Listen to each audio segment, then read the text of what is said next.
এখানে আমরা অনেকে বাবা মা হয়েছি, সন্তানের মঙ্গল আর অমঙ্গল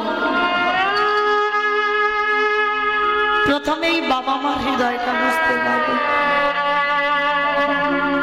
যে আজ আমার ছেলের ভালো হবে না, আজ আমার ছেলের মন্দ হবে। বুঝতে পেরে গেছে বাবার মনটা একটু কুঁকেছে, ছেলের কিছু একটা হয়েছে। হ্যাঁ রে বাবা, তুই তো কোনোদিন এত ঘামিস না, আজকের এত ঘামছিস কেন? ঠান্ডার সময় এত ঘাম কেন তোর শরীরে? ও বাবা, ওসব কিছু নয়, তুমি যাও না, গিয়ে রান্না বসাও, কত কষ্ট পাচ্ছে বৈষ্ণব বাবাজিরা, যাও তুমি তাড়াতাড়ি। না, সত্যি করে বল না বাবা, তোর কি হয়েছে? বললাম তো কিছু হয়। আচ্ছা বাবা, তোর কি শরীরটা খারাপ লাগছে? হাই বাবা, আমি হাত ধরছি, তুই বেরিয়ে আয়। বারে বারে বাবা শুনছে না, কিছু তো একটা হয়েছে তো, নাহলে তুই অমন ঘামবি কেন? তোর চোখ দুটো ছলছল করছে, বল না তোর কি হয়েছে? আর তুই মাথাটা আর হাত দুটো বাইরে অমন করে আছিস কেন? আয় আয়, আমি ধরছি, তুই টানছি, বেরিয়ে আয়। ছেলেটা আর থাকতে পারলো না, বলে উঠল, বাবা তুমি চলে যাও, আর মনে হয় তোমার সঙ্গে আমার কোনোদিনই যাওয়া হবে না। কি বললি? কি বললি তুই? আমার সঙ্গে কোনোদিন যাবি না? কার সঙ্গে যাবি? বাবা, এরা যেভাবে আমার পা ধরে টানাটানি করছে, যে কোনো মুহূর্তে আর আমাকে দোকানের ভিতরে টেনে দিয়ে যাবে। বটু, ওরে বটু রে, কি বললি?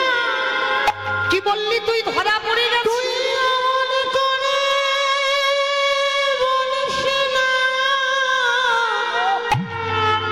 আমি বাবা হয়ে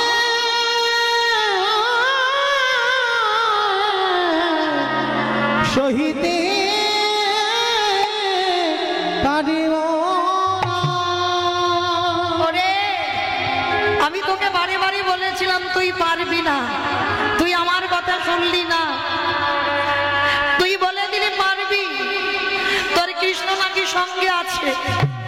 দেখলি তো, সকাল হলে বলবে তুই চোর, আমি চোরের বাবা। এই অপবাদ আমি সইতে পারবো না। তার থেকে যদি আমার মরণ হতো, এতে আমার দুঃখ ছিল না। বাবা, চুরি করতে আমি এসেছি, অপরাধ আমি করেছি, শাস্তি আমি পাবো, কি করবি তুই? বাবা, কালকে যাতে কেউ বুঝতে না পারে আমি তোমার ছেলে, তুমি আমার বাবা, তার বিনিময়ে একটা কাজ করবি। ওই যে কৃষ্ণের বাঁশিটা পড়ে আছি, ওটাকে বলো যেন ওসি হয়ে যায়। ওসি? ওসি হয়ে কি হবে বলো না? তারপরে বলছি, বাঁশি ওসি হয়ে গেল।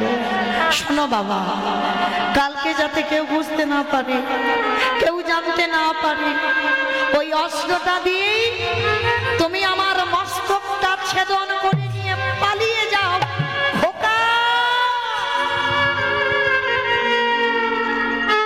কি বললি? কি বললি তুই? আমি বাবা হয়ে আমি তোর মস্তক ছেদন করব? না রে বাবা, এখন ছোট তো, মুখে যেটা এলো তুই বলে দিবি। যেদিন বাবা হবি সেদিন বুঝবি এই বাবাদের হৃদয়ে কত জ্বালা। আমি পারবো না বাবা তোর মাথা কাটতে। বাবা, কে বলেছে কেউ পারে না? মহাভারতে কর্ণ করেনি? কি মায়েরা করেনি? কর্ণ আর মা পদ্মাবতী নিজ পুত্রকে বলি দেয়নি? ভগবান একাদশী করে দ্বাদশীতে গিয়েছিল ভক্তের ঘরে, গিয়ে বলেছিল, পদ্মা তোর বাড়িতে আমি আজকের একটু পালন করতে চাই। বলুন বাবাজি, আপনি কি পালন করবেন? দে মা দে। যেমন তেমন তোর বাড়িতে খেতে আমি আসিনি, কি সেবা নেবে? তোর একমাত্র মা বালা সম্পদ, তোর একমাত্র বাবা বালা ধন, তার মস্তকটা ছেদন করে তার দেহ দিয়ে আমায় মাংস করে দিতে হবে। তবে হ্যাঁ, ছেলেটার মাথা কাটবার কালে যেন তোর চোখে জল না আসে। জল যদি এসে যায় আমি কিন্তু খাবো না। ঠিক আছে বাবা? কি গো মা, আমাদের মতো মা হলে বলবো? পদ্মাবতী বলেছিল, মা ঠাকুর বাহ, তোমার লীলা বড় বুঝা ভাব। আমি তো এটাই চেয়েছিলাম যে আমার পুত্র বৈষ্ণব সেবায় যাক। ঠিক করেছ, আমি খাঁদবো না। আমি খাঁদবো কেন? আমি তো এটাই চেয়েছি আমার ছেলে বৈষ্ণব সেবায় যাবে, তাহলে আমি কেন কাঁদবো? মন চেপে ধরে আছে, কাঁদবি না, কাঁদবি না। বাবা মা অস্ত্র ধরেছে, হাড়ি কাটে ছেলের মাথাটা রেখেছে। যতই হোক মা তো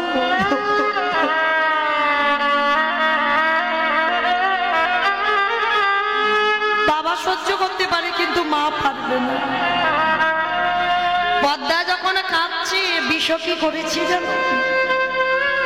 বললাম বাবা একটু হাড়ি কাটির খিলেনটা সরিয়ে দেবে।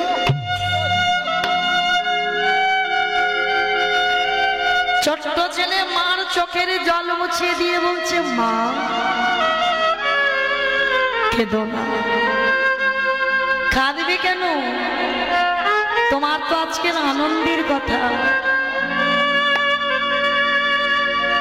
তোমার একমাত্র হরিবালা ছেলে,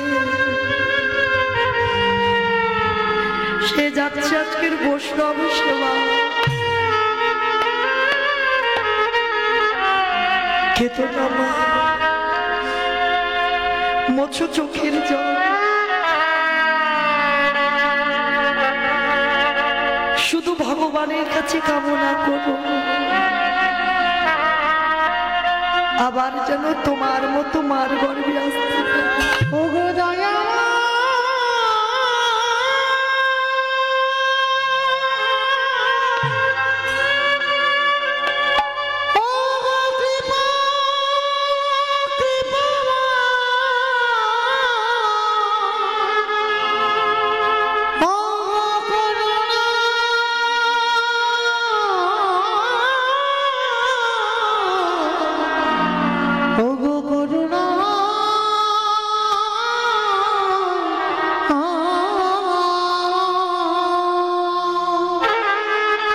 সন্তান হয়ে মায়ের চোখের জল মুছিয়ে দিল। মা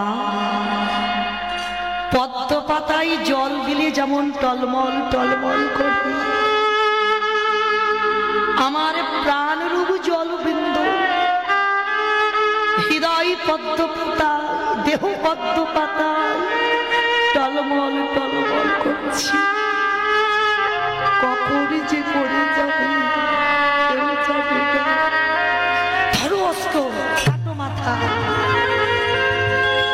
মা পদ্মা মস্তক ছেদন করেছে, কিন্তু বাবা মা তো ছেলের কাটা মুন্ডুটা মা বুকে ঘুরে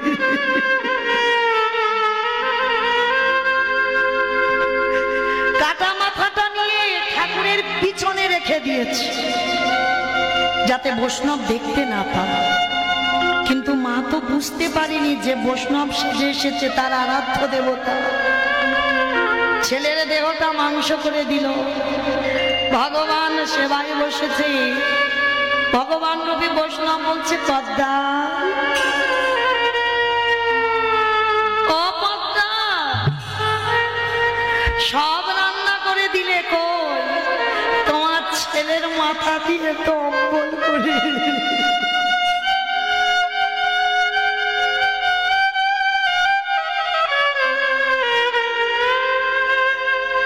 ছেলের মাথা দিয়ে অম্বল করে দাও। দিচ্ছি বাবা, দিচ্ছি। থেকে ছেলের মাথাটা এনেছে। অস্ত্র দিয়ে চোখ, কান, নাক, মুখ টুকরো টুকরো করেছে, নিজের হাতে অম্বল করেছে, বৈষ্ণব চরণী দিয়েছে, পদ্মা পাখার বাতাস করছে। ভগবান প্রসাদে তাকিয়ে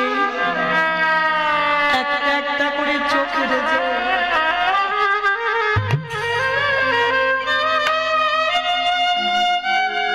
ভগবান বলল, পদ্মা,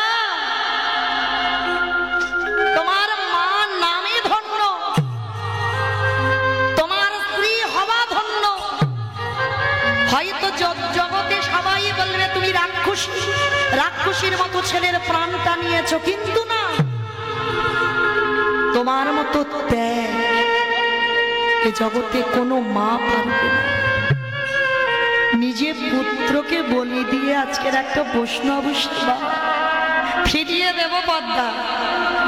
তোমার চোখের জলে আমার যাত্রা পথ পিছল হয়ে যাচ্ছে, ফিরিয়ে দেব। বৈষ্ণব সেবাই বসেছে, আর ওদিকে খেলার মাঠ থেকে বিষ ছুটতে ছুটতে এসেই মার বুকের উপরে ঝাঁপিয়ে পড়েছে। ও মায়েরা, কোন মা যদি মরা ছেলে বুকে পায় তার কত আনন্দ হয়, সে কিন্তু কাঁদে, তবে ও কান্নাটা দুঃখের নয়, আনন্দে। পদ্মা বিশ্বকে বুকে ধরে কাঁদছে, কিন্তু সবার অজান্তে সেই বৈষ্ণব সেবায় বসলো, বসে অন্তর ধ্যান হয়ে গেল। কথাটা বলছে কে? মৌমিতা না, বলছে কে? আজকের লীলায় বটু। বাবা, তুমি বলছো জগতে কোনো বাবা পারি না ছেলের মাথা কাটতে। মহাভারতে মা পদ্মা কর্ণ কি করেছিল? ধরো অস্ত্র, কাটো মাথা, যাতে কেউ বুঝতে না পারে আমি চোর, তুমি চোরের বাবা, তাড়াতাড়ি নাও, দেরি করো না। বাবা যেন উন্মাদ পাগল হয়ে গেল। একবার ভাবে বৈষ্ণব সেবা, একবার ভাবে ওদিকে ছেলে, ছেলেই বৈষ্ণব সেবা। এই দুটো ভাবতে ভাবতে বাবা উন্মাদ পাগল। আর পাগল হয়ে গিয়েই অস্ত্রটা ধারণ করে নিয়েই একমাত্র সন্তানের মস্তকটা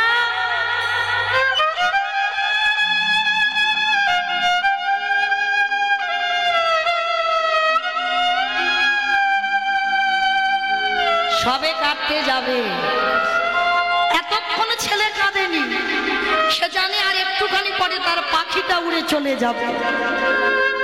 যেই বাবা মাথাটা কাটতে গেছে, বাবার হাতটা ধরেছে। বাবা, আর একটুখানি পরে আমার এই পাখিটা উড়ে চলে যাবে, যাবার আগে তোমার একটা কথা আছে তোমার কাছে, দাঁড়াও। এদিকে হাতটা চেপে রেখেছে, বাবাকে প্রণাম করেছে।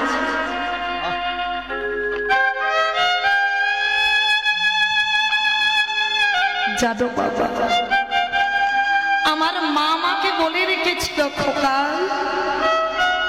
যেদিন আমি কিছু দেখতে পাবো না, যেদিন আমি কানে শুনতে পাবো না, যেদিন আমি চলতে পারবো না, আমার কানের কাছে একটু কৃষ্ণ নাম বলি। কিন্তু জানো বাবা, আমি এমন দুর্ভাগা ছেলে, বাবা মাকে বসিয়ে রেখে এই হতভাগাতে চলে যেতে হচ্ছে। আমার মার আশা পূর্ণ হলো না, তবে কোনোদিন যদি আবার আসি, আমার মার কোলে যেন ফিরতে পারি। আর আমার কৃষ্ণ যদি আসে, আমার কৃষ্ণকে বলো যেন তোমার মতো বাবাকে আমি বাবা রূপে পাই। ধরো অস্ত্র, কাটো মাথা।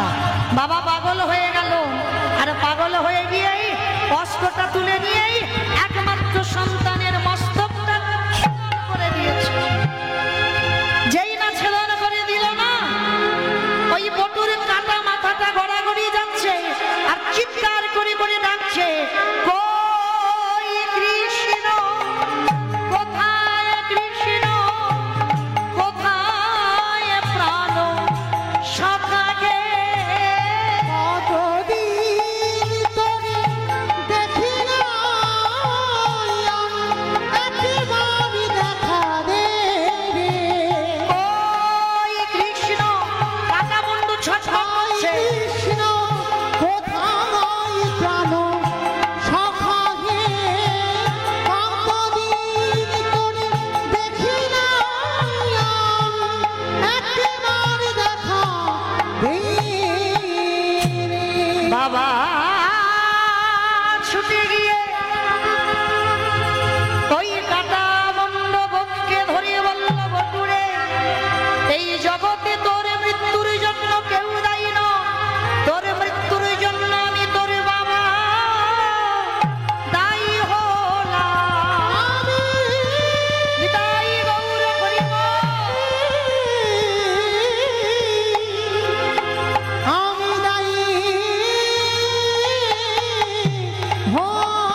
আগে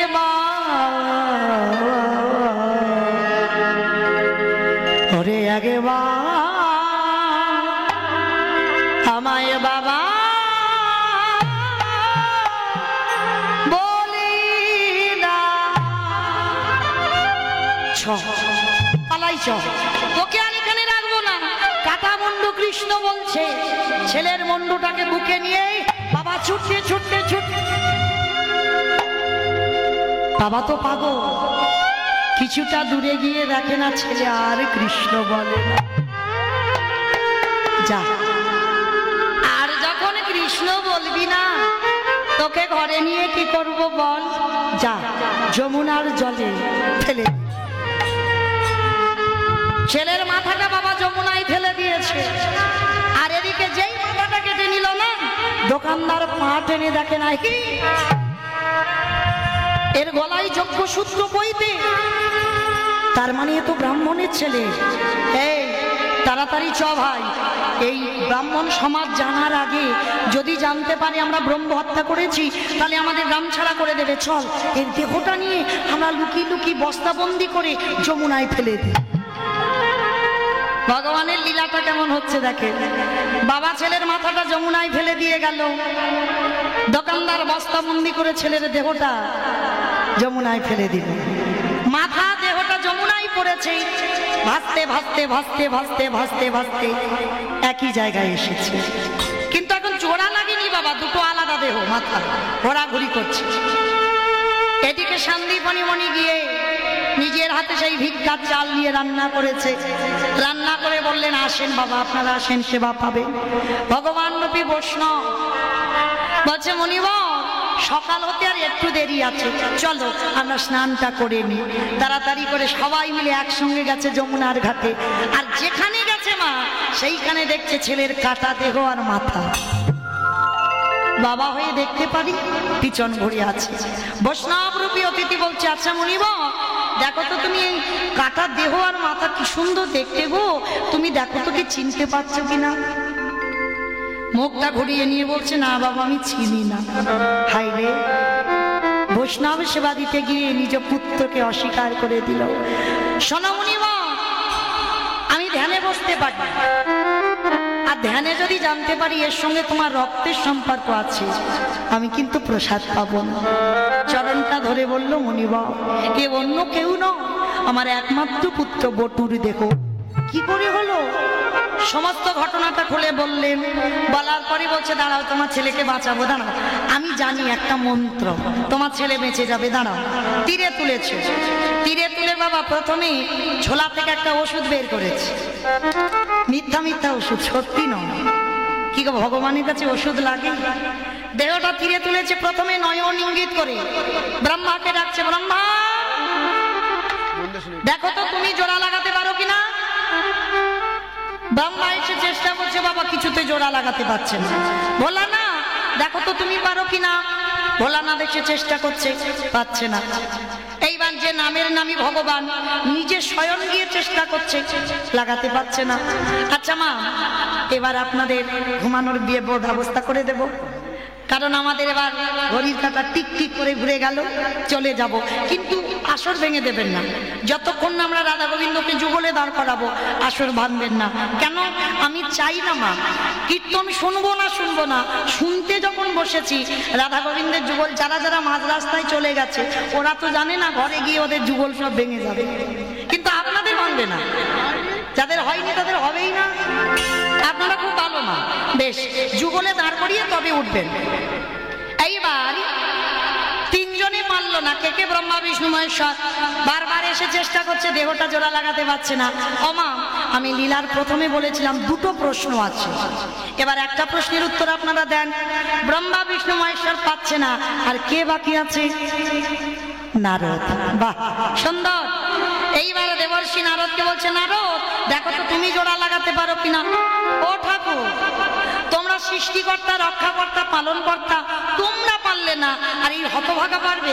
বলে আরে বাবা দেখো না, হতেও তো পারে। নারদের স্বভাব কি?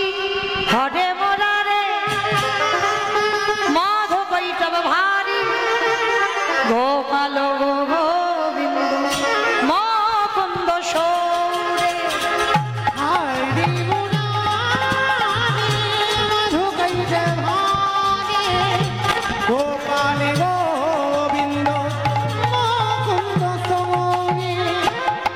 রাম নারায়ণ মুকুন্দ মধুসূদন কেশব কামেশ্বরে হরে বৈকুণ্ঠ বামন হরে হরি মুরারি মধুকৈল হারি গোপাল গোবিন্দ মুকুন্দ গৌরী। নারায়ণ নারায়ণ না ওমা যেই না বদনে নাম করতে করতে দেহ আর মাথাটা নিয়ে একেবারে কাছাকাছি এলো না, একেবারে আঠার মতো আটে টানাটানি পরেও ছাড়াতে ও ঠাকুর এটা কি করে হলো? তোমরা জোড়া লাগাতে গেলে লাগলো না, আর আমি জোড়া লাগাতেই লেগে গেল, এটা কি করে হলো? ভগবান বলল নারো মনে করে রাখো ত্রেতা যুগের কথা। কি মনে করবো প্রভু? বলে কেন? যেদিন সীতা উদ্ধার করবার কালে সাগরে সেতু নির্মাণ করলা, কিমা করেছিল না? কারা? হনুমান, হনুমানের দল আর ভল্লুকের দল একটা একটা পাথরে জলে ফেলি, পাথরে জলে ভাসি। আচ্ছা বাবা, যার বউ চুরি হয়েছে সে কোনো কর্ম করছে না, হনুমানের দল ভল্লুকের দল প্রচুর পরিশ্রম করছে, দিন রাত হাড় খাটুনি খেটে সীতামাকে উদ্ধার করতে হবে। ভগবান মনে মনে ভাবছে, হাই ভগবান, আমার বউ চুরি হয়েছে, আমি কিছু করছি না, আর আমার হয়ে হনুমান ভল্লুকেরা করছে। আচ্ছা আমি ওদের সঙ্গে ফেলবো, কিন্তু ওরা ফেলছে ভাসছে আর আমি ফেলছি, যদি ডুবে যায় একটা সম্মানের ব্যাপার, একটা প্রেস্টিজের ব্যাপার, কি হবে? লক্ষণ বলো। হ্যাঁ রে ভাই, কটা বাজে? 11টা 2। আমি টাইম জিজ্ঞাসা করলাম না বাবা, অপরাধ যেন কেউ ভুল বুঝবেন না। কে জিজ্ঞাসা করছে? রামচন্দ্র লক্ষণকে জিজ্ঞাসা করলো, ভাই কটা বাজে? 11টা 2। হ্যাঁ রে ভাই, দেখো সব একটু ঘুমানো ঘুমানো ভাব কিনা? আপনারা নন, আপনারা নন, হনুমানের দল ভল্লুকের দল সারাদিন পাথর ফেলেছি, শরীর একেবারে পরিশ্রম হয়ে একেবারে ক্লান্ত। তাই ভাই দেখতো, আমি রাত 11টা বেজে গেছে, এই সময় দেখি সাগরে গিয়ে একটা নুড়ি ফেলবো, যদি ডুবে যায় তাহলে ফেলবো না, আর যদি ভাসি ওদের সঙ্গে 2-4টে ফেলবো। এইবার রাত 11টার সময় প্রভু রঘুপতি রামচন্দ্র একটা নুড়ি পাথর নিয়েছে, পাথরটা নিয়ে, এই ভাই বলো। কেউ দেখছে না তো? না, কেউ দেখছে না। চারিদিকে দেখছে, কেউ দেখছে না, নুড়িটা নিয়েই সাগরে ফেলেছে, আর যেই ফেলেছে বাবা একেবারে টপ করে সঙ্গে সঙ্গে। আরে ভাই কেউ দেখলো না? না, কেউ দেখে কেউ দেখতে পায়নি, সব ঘুমাচ্ছে নাক ডাকিয়ে। কিন্তু গাছের ডালে থেকে হনুমান বলে, প্রভু আমি দেখেছি। ও ঠাকুর, রাত 11টার সময় তুমি নুড়ি ফেলতে এসেছো? বলে হনুমান তুমি বলে দিও না কাউকে। আচ্ছা তোমরা ফেলছে ভাসছে আর আমি ফেলছি ডুবছে কেন? ভগদয়াময়, তুমি ভগবান হতে পারো, কিন্তু আমরা যে পাথর ফেললাম তার গায়ে লেখা আছে রাম নাম, কিন্তু তুমি পাথরে ফেললেই তার গায়ে রাম নাম লেখা নাই।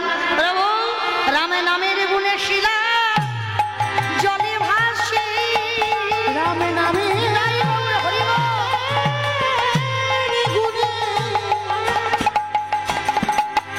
শিলা জলে ভাসে। তাহলে মা বোঝা গেল ত্রেতা যুগে রাম নামের গুণে শিলা জলে ভেসেছিল। ফিরে আসেন আবার লীলায়। এইবার নারদ বলছে, ও প্রভু আমি বুঝতে পেরেছি, তার মানে ত্রেতা যুগে রাম নামে শিলা জলে ভেসেছে, তো আজকের আমার নামে কাটা দেহ জোড়া লেগেছে। আমি বুঝেছি প্রভু, একটু দাঁড়াও, যাবো আর আসবো। বললো নারদ কোথায় যাচ্ছ? বলে প্রভু আমার জন্য একজন অনেক দিন ধরে বসে আছে, তুমি একটু বসো, যাবো আর আসবো। ও বাবা, আর একটা প্রশ্ন, একটা হয়ে গেছে আর একটা বাকি আছে, বলেন তো দেখি। নারদ বলছে প্রভু আমি যাব আর আসবো। কোথায় যেতে চাইছে? বাহ সুন্দর, সেই বুড়িমার কাছে। সে বুড়িমাটা বুড়িমা না, জগৎ জননী মা দুর্গা। ভগবান মা যোগমায়া ছাড়া কোনোদিন লীলা করতে পারে না। নারদ সেই মার কাছে গেছে, ও মা, মা গো, আমি উত্তর পেয়েছি। বলে বাবা নারদ কি পেয়েছো?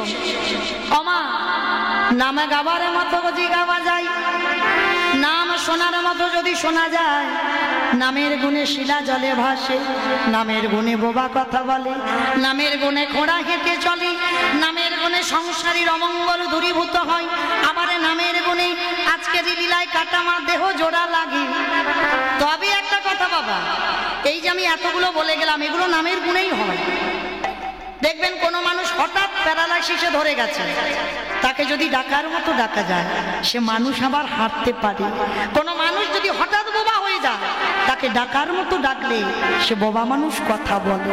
তবে একটা কথা মা, ডাকলে হবে না, কীর্তন শুনলে হবে না, কীর্তন গাইলে হবে না। কি করে শুনবো, কি করে গাইবো আমাদের জানতে হবে না।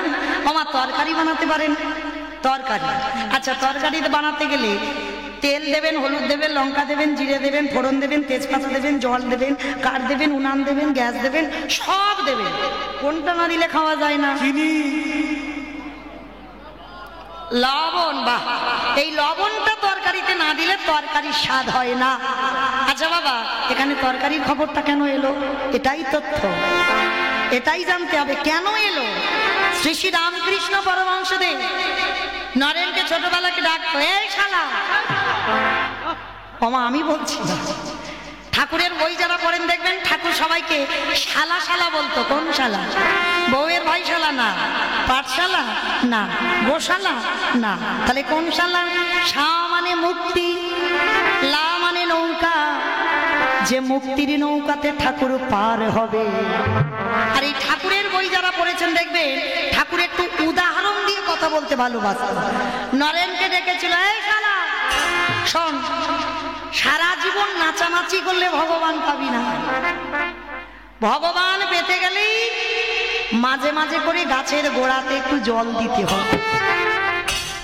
আমার কথাটা বুঝতে পেরেছেন? ঠাকুরের ভাষা, গাছের গোড়াতে জল দিবি রে শালা, তবে হবে। গাছের গোড়াটাকে আমার অনাদিরাদি গোবিন্দ। মাগো, যারা কৃষ্ণ বাদ দিয়ে লক্ষ্মী, কালী, দুর্গা, সরস্বতী, মনসা, শীতলা ভালোবাসেন, হবে না। আমি বলে যাচ্ছি, গাছের গোড়া হচ্ছে আমার ভগবান। যেমন দেখবেন বাবা, আমি হচ্ছে বাবা মা বেঁচে থাকায় যদি 5 ছেলে থাকে, সব এক সংসারী, নিমন্ত্রণ পত্রটা কার নামে হয়? বড় ছেলে, মেজো ছেলে, ছোট ছেলে না, বাবা মার নামে। তাহলে বাবা মাকে নিমন্ত্রণ করলেই 5টা ছেলেকে বলতে লাগে না, বৌমাদের বলতে লাগে না, নাতি নাতনিদের বলতে লাগে না। তত্ত্বটা কি বোঝালো? আমাদের সবার বাবা হলো ভগবান, আর ভগবান হলো আমাদের গাছের গোড়া। কি গো মা, গোড়াতে জল দিচ্ছি না, পাতাতে জল দিই। আচ্ছা বলেন তো মা, একটুখানি জল যদি পাতাতে দিই, সে পাতা দিয়ে গড়িয়ে আস্তে আস্তে আস্তে আস্তে শেষ, সে গোড়ায় আর যায় না।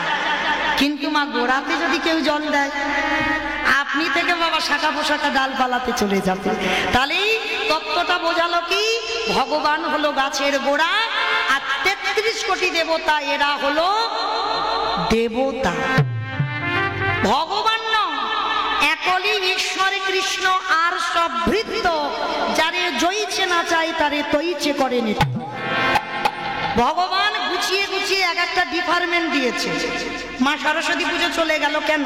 বিদ্যা বুদ্ধি ভালো হবে, লক্ষ্মী পূজা ধান চাল ভালো হবে, মনসা পুজো যেন ভক্তদের সাপে না কাটে, তুমি ওই দেখভালটা করো।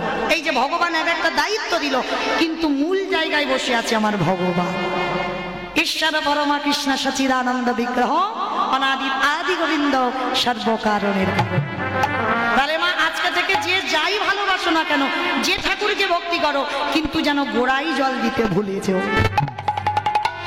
তাহলে শ্রী শ্রী রামকৃষ্ণ পরমহংসদেব বলল, শোন, এই লবণ রূপী নয়নের জল, আমার চোখের জল কোনোদিন বদনে গেছে? বদনে গেলে দেখবেন একটু লবণ নয়।